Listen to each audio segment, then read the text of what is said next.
Lo primero, bienvenidos a todo este panel de lujo. Lo decía el secretario de Estado, la secretaria de Estado, perdón, lo decía el director general, las infraestructuras invisibles son claves, pero quedan muchos retos por cumplir y precisamente intentaremos abordar eso durante esta mesa.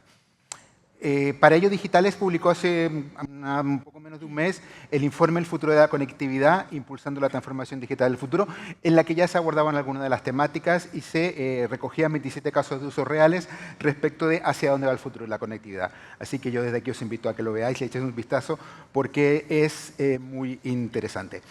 Pues entrando ya de lleno en tarea, pues me gustaría poner en valor cuál es la importancia de las infraestructuras invisibles, que ya las mencionó un poco Matías, cables submarinos, cloud, centros de datos, 5G, 6G, fibra óptica, satélites y redes inteligentes.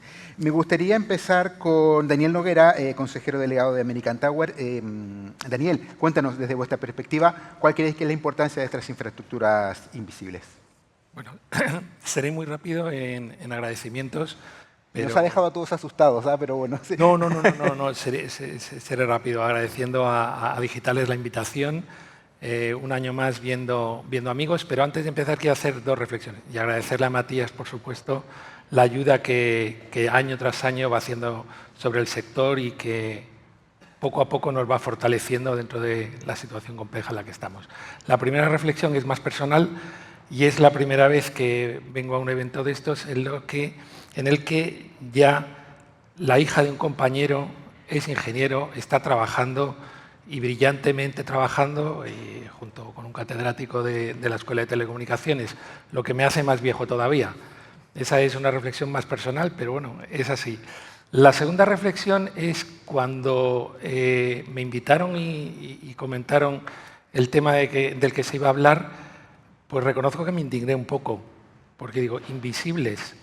Yo soy invisible, ojalá fuera invisible, porque no os podéis imaginar lo difícil que es montar una antena, precisamente porque no son invisibles.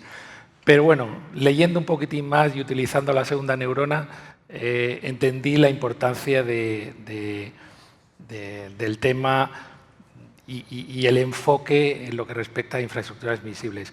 No puedo estar más de acuerdo con lo que se ha comentado a lo largo de esta mañana. Creo que es hacia donde vamos es a la integración de un modelo de servicios en los que todos vamos a tener un hueco, tanto las infraestructuras pasivas como las soluciones satelitales, como toda la parte de centros de datos y simplemente apuntar que dentro de ese modelo de integración nuestra empresa American Tower hace 4 años compró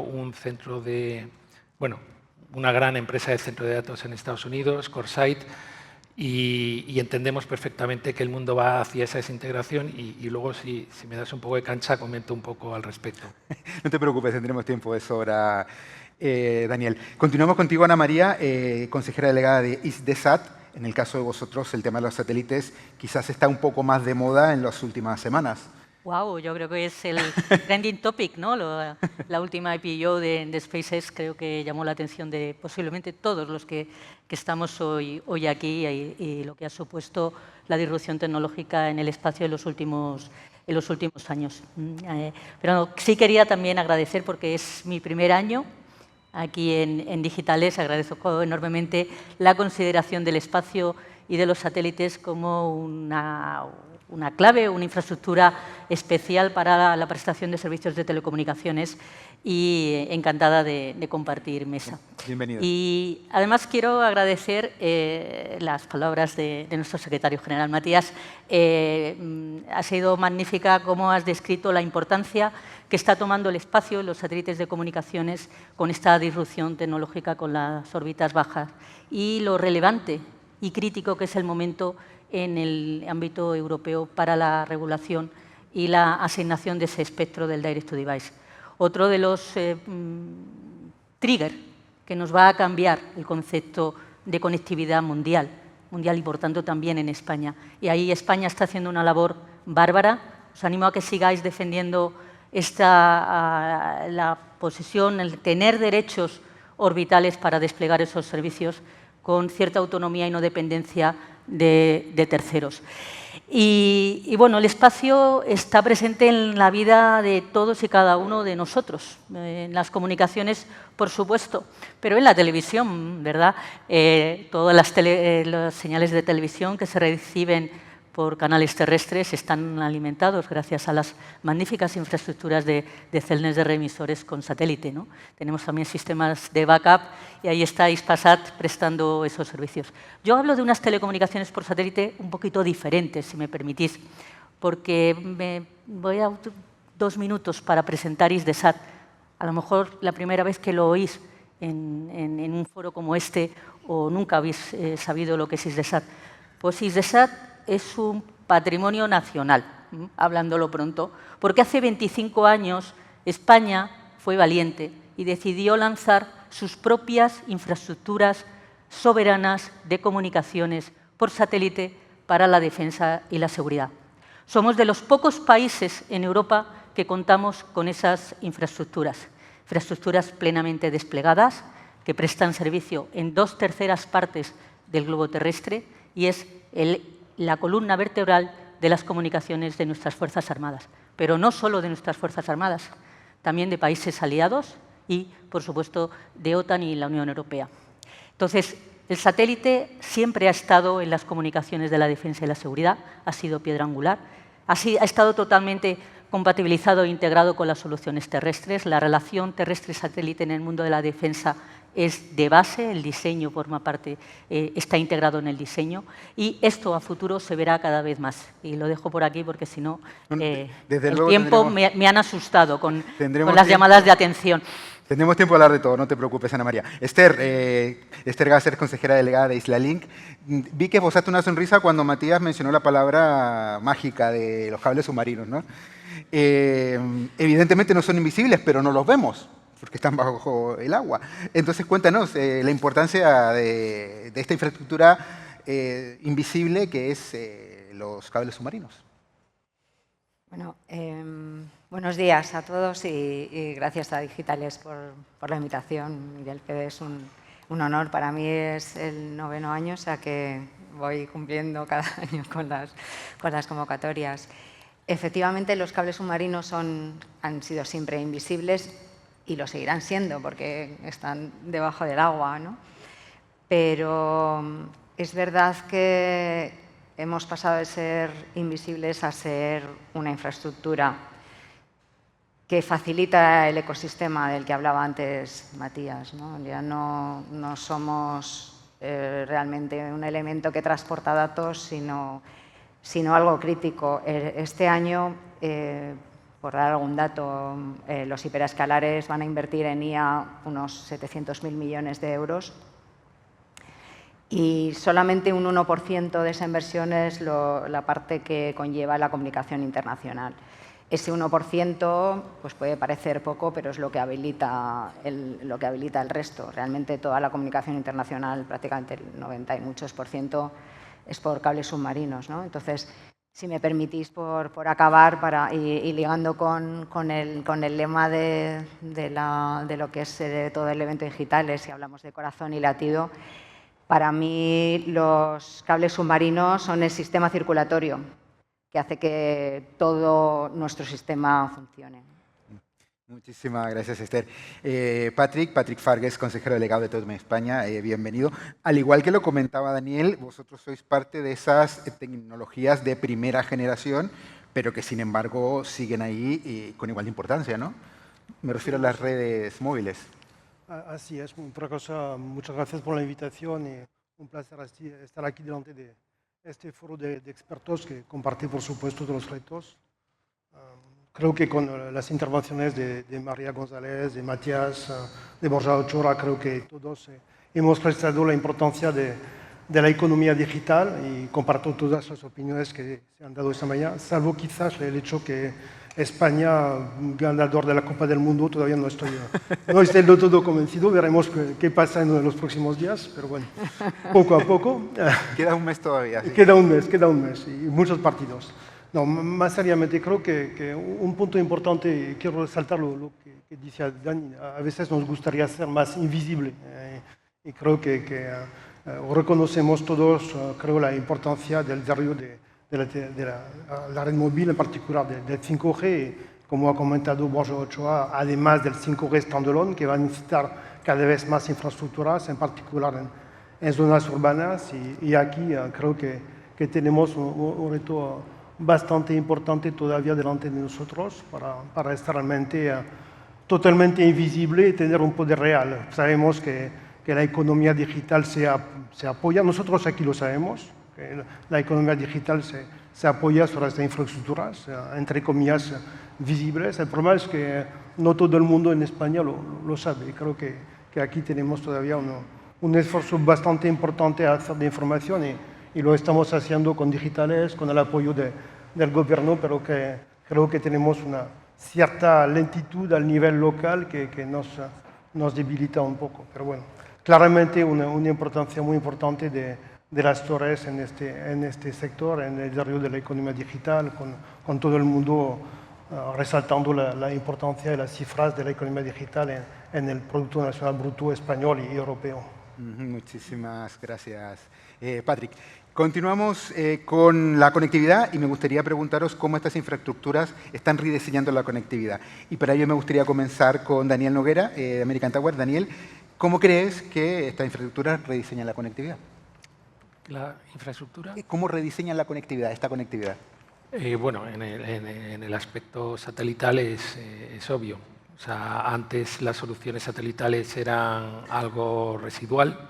Ahora mismo pues ya digamos, están siendo, y lo vemos en el mercado, con el interés por parte de los operadores de participar o de estar cerca de soluciones satelitales, de empresas asociadas con soluciones satelitales, porque a día de hoy, para zonas ultraperiféricas, zonas donde no haya un excesivo número de usuarios,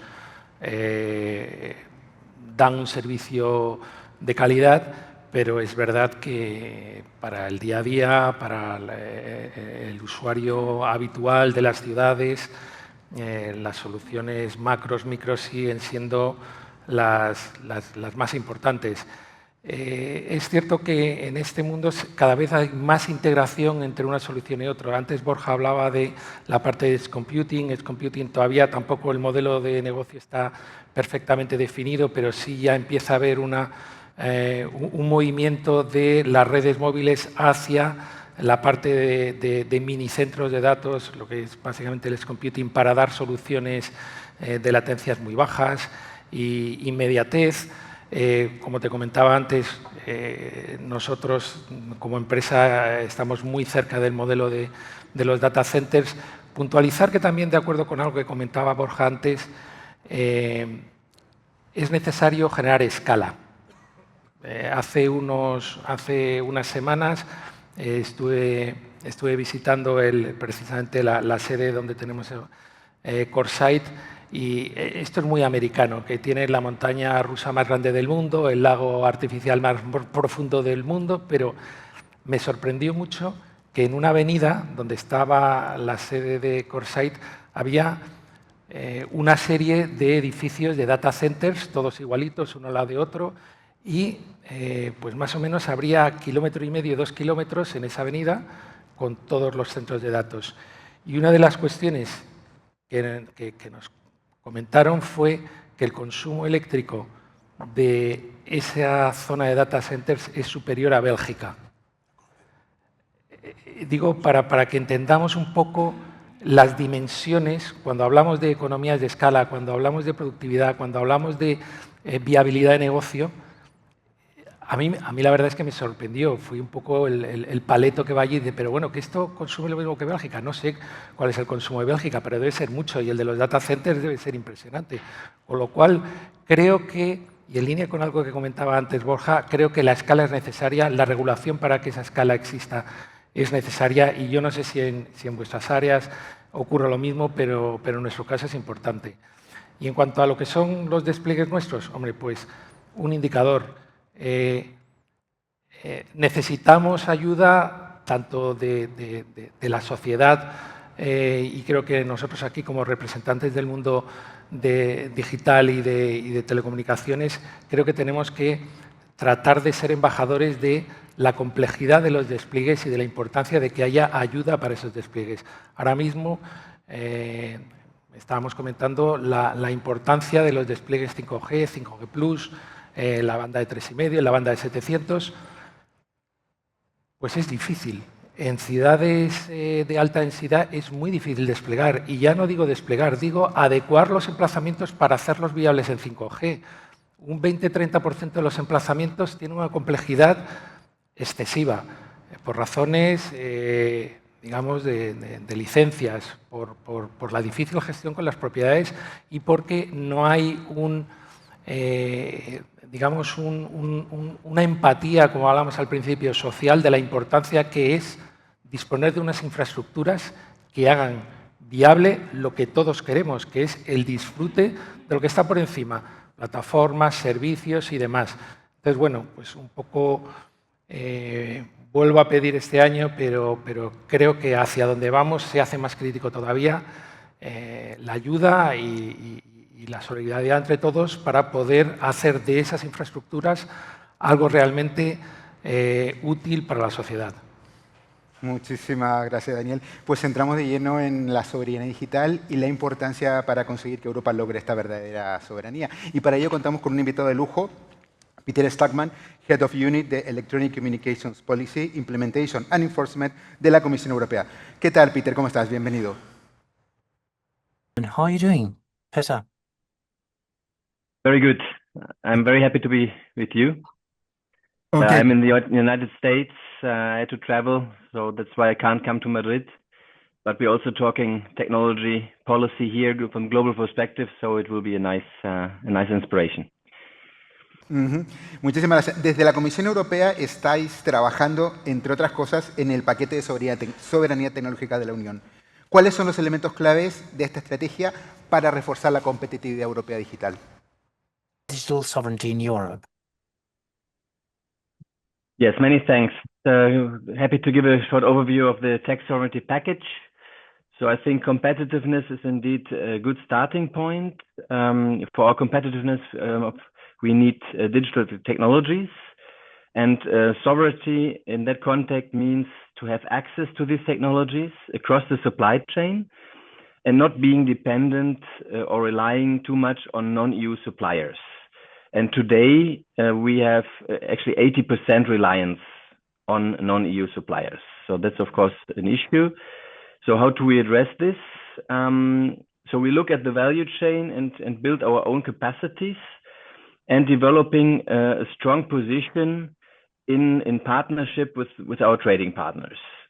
So this is what the package a couple of weeks ago was about. The key elements that we identified here is first the chips. So the aim is to increase the market share from 10 to 20% in global production. Also looking at the high-end technology side, so master the technology, research and development in deep tech. Then, of course, the deployment in that sense is, in this case, it's production capacities, fabs, so fabrics, but also beyond fabrics. So going here now to the whole ecosystem, from materials to design and testing. And then finally, the demand side, where we have to match users and also create ecosystems. Then a few words on the cloud. That's the second part of the package. So here, indeed, it's about developing our computing capacities. It's about deployment, so permits to start building these infrastructures as fast as possible. Energy efficiency was already mentioned before, water efficiency. And then also when you look at the side of the user, how to create also customers in Europe, anchor customers, and there, of course, public procurement is very relevant. So we clarify the requirements for various levels of sensitivity, depending how these infrastructures are used by the public sector. What goes beyond that is on the demand side is then also AI ecosystems. What is important here that we just not replicate what the market already develops, so really infrastructures that also help us to innovate and to lead with AI-driven services that are emerging. And here we have already mentioned before by colleagues the AI Gigafactories initiative, where we also want to launch projects in the course of this year to start soon. And this is complemented by the open source strategy, where we also look at the software side of things, not only hardware. And here have a good system that we have alternatives, that we avoid lock-in to platform solutions, but also have the market that is as open as possible. Connectivity is, of course, also important. It was mentioned by colleagues before. Here we have a strong position today in equipment and services, but also challenges in the broader ecosystem. But this one, I would pause for the moment and maybe come back at a later stage to talk about the Digital Networks Act that is also very relevant, of course, for sovereignty. Thank you. Muchísimas gracias, Peter. Continuamos. Me gustaría seguir contigo, Ana María, y preguntarte por resiliencia. En medio del entorno geoestratégico no puede ser más convulso, ¿cómo aseguramos la resiliencia de las redes y en concreto de las redes satelitales? Pues tienes toda la razón. El entorno no puede ser más convulso. El año 22 marcó un antes y un después, y el año 25 yo creo que en España también lo marcó. A entender cuán importante es la resiliencia de nuestras redes. Cuando esto lo trasladas al mundo de las comunicaciones, de la defensa, de la seguridad, de los servicios gubernamentales, esto sube de nivel, ¿no? Entonces, es importante que tener una autonomía estratégica, tener una autonomía en cualquier entorno de operación.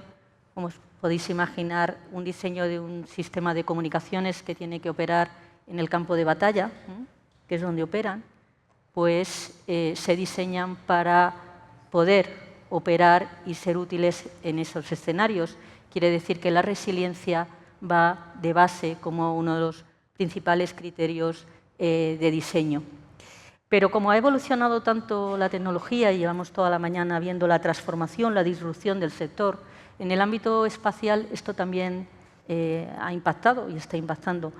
Supongo que es conocido de todos, el primer elemento antes de que se produjera la invasión de Ucrania por parte de Rusia, hubo una denegación de servicios satelitales de una red KASAT, pueden verlo en los medios, está muy analizado y tratado, que afectó a servicios comerciales, era una red comercial, pero también a los servicios gubernamentales de Ucrania.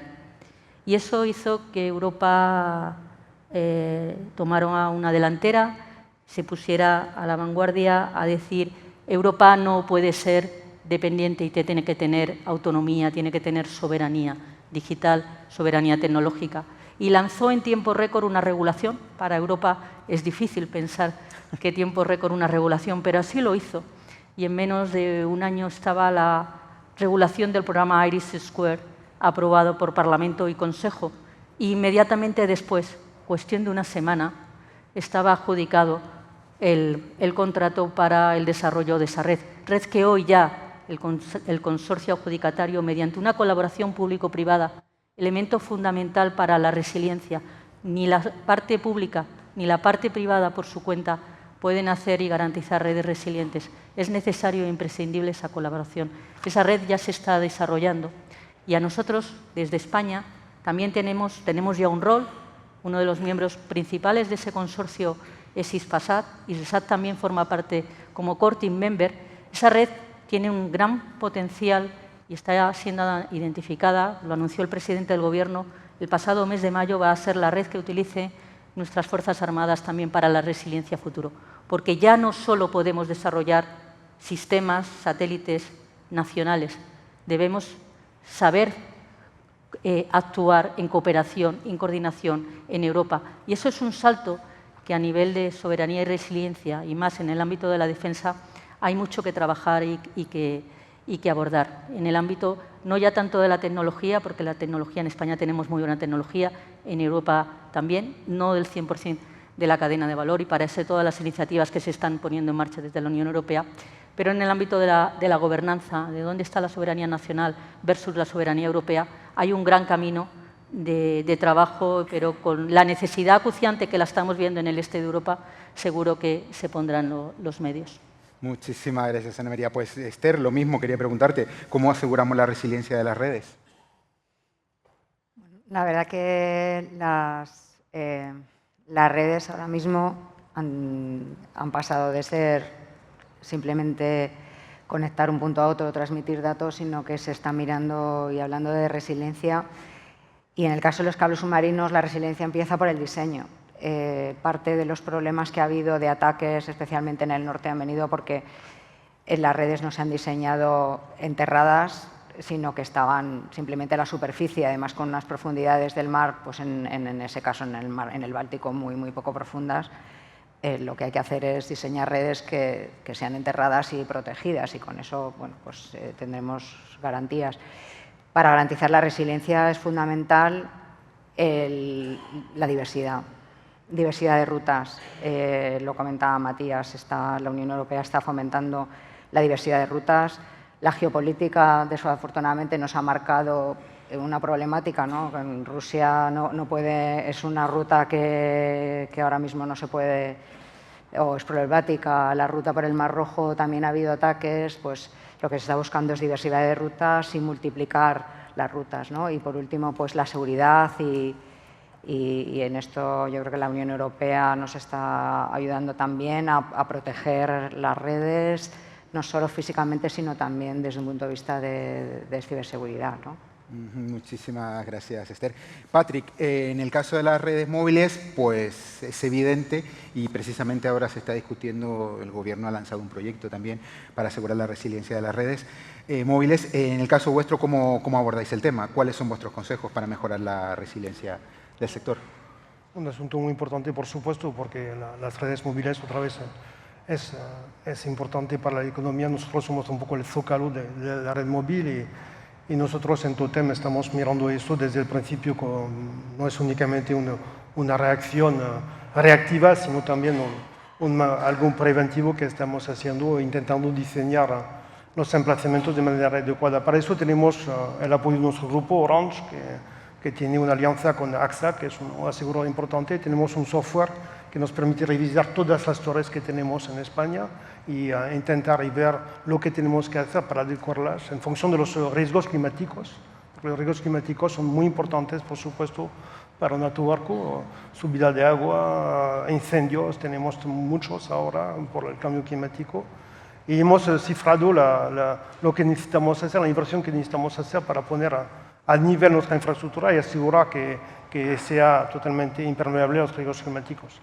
Es una inversión bastante importante y creo que aquí es muy importante también seguir con la colaboración pública-privada, porque si no tenemos redes seguras, si no tenemos torres seguras, por supuesto, no tenemos un país seguro, y aquí creo que es muy importante que pongamos todos en la mesa con el gobierno todo lo que tenemos que hacer. Por supuesto, existe ahora el próximo reto, que va a ser este famoso decreto de resiliencia, que nos va a obligar también a nosotros a invertir en baterías para asegurar un poco más, aún más las redes. Ya teníamos baterías, porque lamentablemente estamos enfrentando cada semana cientos de cortes eléctricos que nos obligan ya a asegurar nuestras torres. Ahora tenemos que dar otro paso y por supuesto lo haremos, pero creo que el esfuerzo financiero de inversión que necesitamos hacer para tener realmente redes totalmente resilientes y seguras en España y en Europa es muy fuerte, y no vamos a ir adelante si no tenemos otra vez un apoyo económico como lo hemos tenido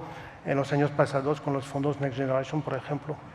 Pues aquí está Matías para tomar nota. Por eso lo he visto frente a mí, por eso estoy... Perfecto, muchas gracias, Peter. Pues volvemos con Peter Stackman. Peter, queríamos hablar ahora de regulación y preguntarte cómo pueden iniciativas como la DNA europea avanzar a reducir la fragmentación del sector y cuál es el estado de los próximos pasos en la negociación del Consejo y el Parlamento respecto de esta Digital Networking Act. Many thanks. Yes, indeed, we have a lot of change, interesting views here also from the colleagues on resilience, on the challenges that we're seeing. We're seeing, of course, the ecosystem that is also extending. We're moving from networks that are more AI-based, cloud-based, and actually the enablers of the AI economy. So infrastructure is getting more critical. We need to respond to risks and threats and reduce dependencies. So what are the game changers in the DNA to address these challenges? So first, what I would call simplification, but from a single market perspective. So today, if a provider wants to operate in several countries, it has several national rule books. So we want to bring this rule book from 27 to 1. That means harmonization and also streamlining of the various rules of the telecom sector. One example is the so-called passport model. So if you want to operate in several countries, you have the possibility to do this once, the authorization, and then you're ready to go in all countries, and also have then one system that would oversee your authorization. In satellite, we also go one level further.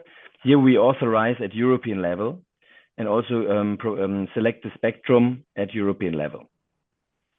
Then maybe a couple of words of investment that was also mentioned before by other colleagues. So here it's all about predictability. So we want to make sure that we use all best practices in Europe to give the spectrum in an investment-friendly way.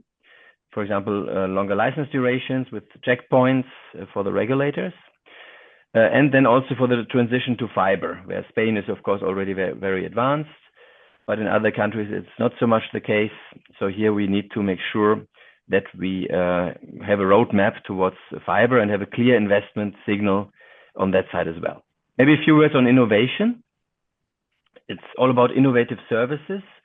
You know, maybe the open internet principles that we want to keep, but we have to make sure that these also work for specialized services and we give the necessary clarity. We also want to enable cooperation in the broader ecosystem and have efficient traffic delivery. Resilience was mentioned before. Maybe just a few words also how we address in the DNA. So it's indeed about availability. So we have continuity of service, and I found it very interesting what was just described from the tower perspective.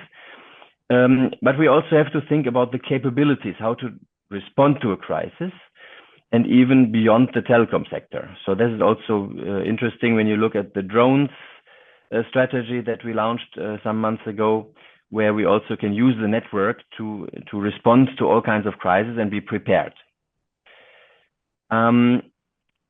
So these are the main ingredients that fit together to deliver competitiveness and resilience. We proposed this in January this year. The question was indeed how it goes. The next step is indeed to talk to Council and Parliament. Both are working with us to develop their mandate to negotiate among each other. And that will then start hopefully early next year, where then we will also be there from the Commission to support both to negotiate and come to an agreement that then will be, once found, it will be adopted and come to application end of the next year, and then also available as simplification to the market players.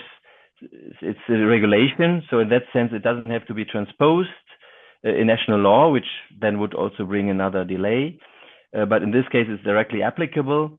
But in some areas, member states have to also adjust a bit their framework to not to contradict the regulation. But hopefully, we will be faster this time and have it also applicable, rather fast, so that we can address these urgent challenges also fast.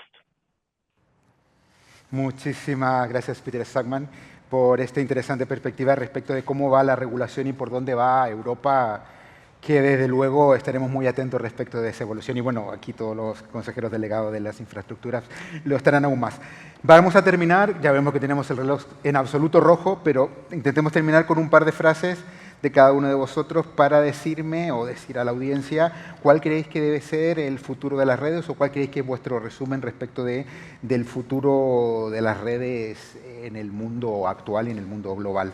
Empezamos contigo y por ser el primero tendrás menos tiempo para pensarlo, pero Daniel Noguera, de American Tower. Bueno, el mensaje, como hemos venido comentando, integración de redes, y luego sí que me gustaría poner en valor el trabajo que están haciendo los operadores tradicionales, sobre el que se soporta en estos momentos más del 90% del servicio, y como vimos la importancia que tiene para la vida diaria de todos nosotros. Entonces, poner en valor el esfuerzo de inversiones que hacen, el esfuerzo en despliegues, el esfuerzo en dar servicios de valor, y bueno, y nosotros como parte, digamos, de ese ecosistema, pues aportando lo mejor de nosotros. Muchísimas gracias, Daniel. Ana María. Pues yo, por supuesto, suscribo la Daniel, pero le añadiría la resiliencia. Somos los actores principales en construir unas infraestructuras resilientes, seguras, conectadas. Para eso, la cooperación y las diferentes tecnologías, todas son necesarias. Muchísimas gracias, Ana María. Esther Garcés, cuéntanos. Nosotros estamos viendo por primera vez una transformación en la estructura de la red. La estructura de la red estaba montada en los nodos de la economía mundial, y esto se ha acabado porque se generan los modelos en un sitio, se transforman en otro. Entonces, la estructura completa de la red va a ser diferente, y está siendo diferente, al menos la demanda que nosotros tenemos. Y eso pensamos que es muy positivo, porque estamos viendo muchas oportunidades, especialmente para el sur de Europa, España, Portugal, por supuesto Italia, Grecia. También en el oeste de los Balcanes, y Europa está fomentando mucha inversión ahí para el desarrollo de esta estructura alternativa.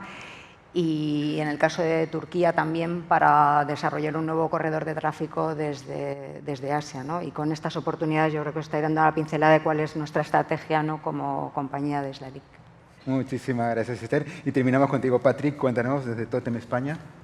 Bueno, creo que invisibles de verdad. Sería bueno que tuviéramos infraestructuras realmente invisibles, por supuesto resilientes y sostenibles, inteligentes, porque creo que necesitamos también incorporar la IA más para todo el tema de mantenimiento. Y al final, bueno, tomando en cuenta esta mesa redonda, quizás híbridas y convergentes, porque creo que tenemos infraestructuras muy todavía separadas, y creo que con esta convergencia que vemos en las redes de satélite, móvil y fijo, creo que nosotros también en las infraestructuras tenemos que aprender a convivir un poco más conjuntamente, lo que no es el caso hoy en día. Perfecto, muchas gracias, Pati. Pues desde luego infraestructuras nada invisibles es el gran resumen de esta mesa, y sobre todo infraestructuras que son el presente pero también son el futuro del mundo digital y una de las claves de hacia dónde queremos llegar. Muchísimas gracias, Peter Stackman, muchísimas gracias, Daniel Noguera, gracias, Ana María Molina, Esther Garcés y Patrick Fargues. Y seguid adelante, conectados en lo que queda por digital. Gracias.